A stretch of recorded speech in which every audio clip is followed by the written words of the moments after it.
I'm walking up to the roof of our building for the perfect spot to introduce a story about a man who's transformed the helicopter industry. Helicopter pads like this one can be found on the top of skyscrapers across the globe. But now, thousands more smaller helipads have been built in backyards, farms, and ranches. And it's all because of Frank Robinson. As a young engineer, he envisioned building a personal helicopter, more affordable than what was already on the market. I became completely fascinated and intrigued with helicopters from the time when I was about 9 or 10 years old, and I saw a picture of the Igor Sikorsky's VS-300, and he was hovering it over in this picture. And the fact that somebody could actually build a heavier-than-air flying machine that could move in any direction, forwards, backwards, sidewards, just really fascinated me. All day long, Model R-22 and R-44 helicopters take off and land from Torrance Airport, home base to the Robinson Helicopter Factory. Mr. Robinson recently took us on a tour of the facility. So I worked for 6 different helicopter manufacturers over a period of 16 years to get all of the different background. He started his company in 1973 and worked on a prototype for several years before it was ready for market. When he introduced the R-22 and later the R-44 models, they broke records for small helicopter performance, and sales took off. The company has sold close to 9,000 worldwide, some purchased by individuals who wanted their own private helicopters. Today, the world's most popular helicopter is the R-44 Raven.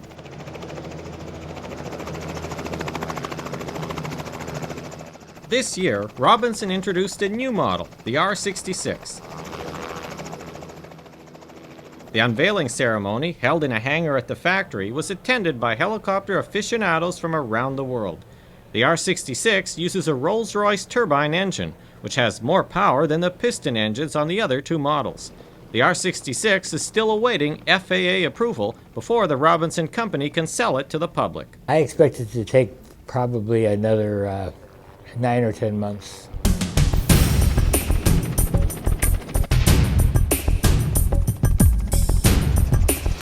Last year we built 893 helicopters. When we asked who he admires most, he named industrialist Henry Ford. It can be said that Mr. Robinson is in fact the Henry Ford of the helicopter industry. His factory is set up as an assembly line. Helicopter components and parts are manufactured in a very structured and efficient workflow, and Frank Robinson has control over every step of the process.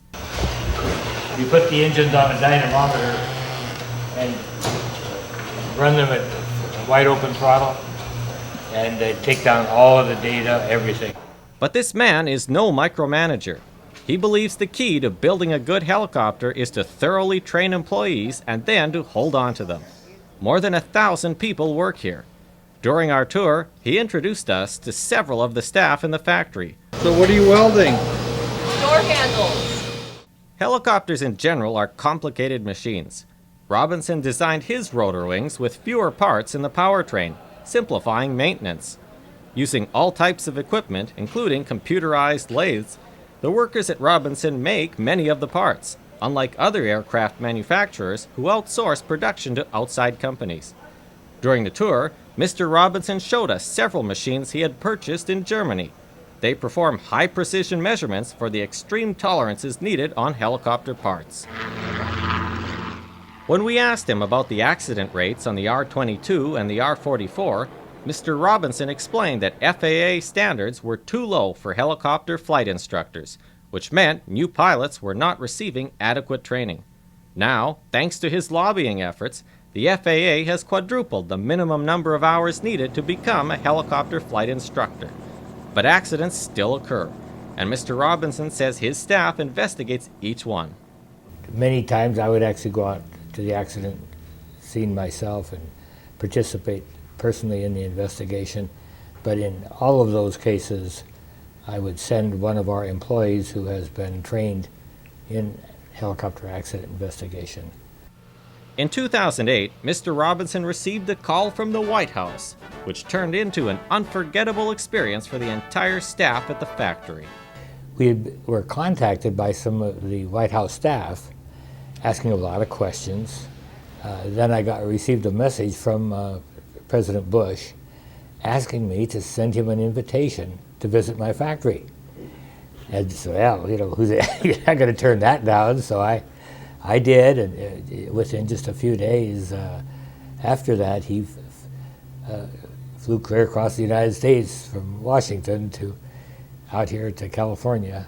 It was quite impressive, and the employees just loved it. It was a very good morale builder for the employees, and escorted the president all through the factory.